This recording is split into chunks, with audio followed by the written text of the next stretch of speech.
गावामध्ये अजूनही गेलं तर सर्वात मोठा एक प्रश्न असतो की शेतीमध्ये जाण्याचे रस्ते, त्याला पानंद रस्ते म्हणा, शेत रस्ते म्हणा, वेगवेगळे नाव आहेत.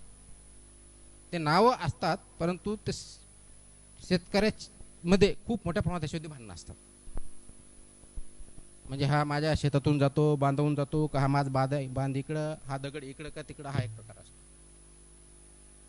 आणि त्याचा परिणाम त्या गावातल्या शेतकऱ्यांच्या अर्थकारणावरती, जीवनावरती खूप मोठा होत असतो. म्हणून मला असं वाटलं की आपण हा एक जो प्रश्न आहे तो कसा तडीस नेता येईल याचा विचार करू.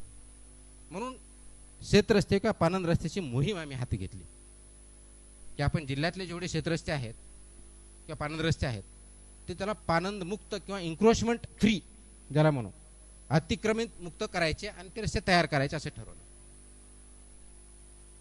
आता हा ज्यावेळेस विषय सुरू झाला, डिस्कशन सुरू झालं, त्यावेळेस असं निदर्शनास आलं की याच्यामध्ये खूप मोठ्या प्रमाणात डिस्प्यूट आहेत, एवढ्या केसेस तहसीलदारकडे चालू आहेत, मामलतदार कोर्टात तेवढ्या चालू आहेत, कोर्टात तेवढ्या चालू आहेत, त्याचं काय करायचं, मग ते रस्ता बनवण्यासाठी पैसे कुठून आणायचे, त्यासाठी तर बजेट नाही आहे, वगैरे वगैरे भरपूर डिस्कशन झालं.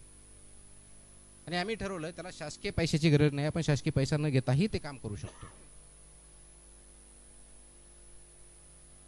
आता हे कसं करायचं ज्यावेळेस ठरलं, डिस्कशन अशी, आणि मी शेतकरी असल्यामुळे गावामध्ये माझ्याही गावामध्ये खूप मोठ्या प्रमाणात अशा प्रकारच्या अडचणी आलेल्या असल्यामुळे त्या सोडवण्याचा मार्ग आम्ही सोडवला. एक विचार करून एक मॉडेल तयार केलं आणि त्या मॉडेलच्या माध्यमातून ते तयार केलं.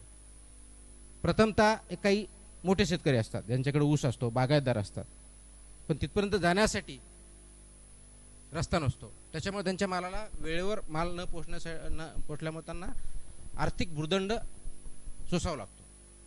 आणि समोरचे शेतकरी काही मुद्दामून आणि काही जेन्युइन कारणामून अडवत असतात. मग असे शेतकरी घेतले की तुम्ही जो रस्ता लागेल त्यासाठी जी काही तुम्हाला JCB लागेल तो तुम्ही तुमच्या खर्चातून द्यायचा, जेणेकरून तुमच्या मालाला मालाला मार्केटमध्ये जाण्यासाठी तो रस्ता भेटेल. हे सुरू जसं झालं की शेतकरी अडवायला लागले ही माझी बाउंड्री आहे, ही बाउंड्री मी देणार नाही आहे, मी गेल्या 20 वर्षापासून वाहतो आहे, त्याच्यामुळे हे तुम्ही जे सांगताय ते माप चुकीचं आहे आणि मी सांगतो ते बरोबर. तर अशा अडचणी ज्यावेळेस सुरू झाल्या त्यावेळेस त्याच्यामध्ये मॉडेल असं डिस्कस केलं की ज्या ठिकाणी बाउंड्री आहे आणि जो शेतकरी अडवतोय तर त्यांना आम्ही सांगितलं की महाराष्ट्र लँड रेव्हेन्यू कोड जो आहे, जो आपण ज्याच्या मार्फत हे शेतीचं कायदा आहे की बाउंड्री कोणती, कुणाची ओनरशिप, कोण वहितीमध्ये आहे हे डिसाईड होतं. त्याच्यानुसार तुम्ही गेल्या 20 वर्षापासून 25 वर्षापासून किंवा हा कोड 1960च्या दशकामध्ये अस्तित्वात आला तेव्हापासून हे जास्तीचं क्षेत्र तुम्ही इन्क्रोचमेंट केलेलं आहे असं आम्ही गृहीत धरू आणि तेव्हापासूनचा दंड तुमच्याकडून वसूल करू.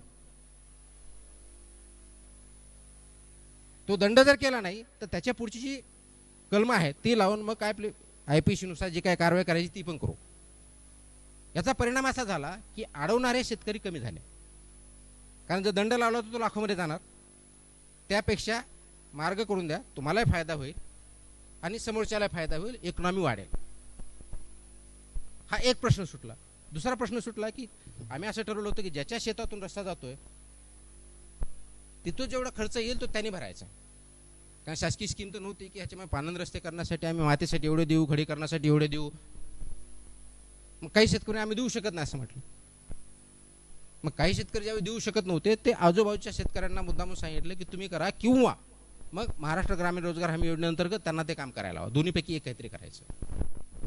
आपल्याला कदाचित आश्चर्य वाटेल की जालना जिल्ह्यात 2011 मध्ये बघितलं तर प्लॅन रोड डिस्ट्रिक्टचे, जालना जिल्ह्याचे जे पूर्ण नियोजन केलेले PWD मार्फत, जिल्हा परिषद मार्फत तयार झालेले रोडची लेंथ जी होती ती सर्वसाधारणपणे 2500 ते 3000 किलोमीटर होती.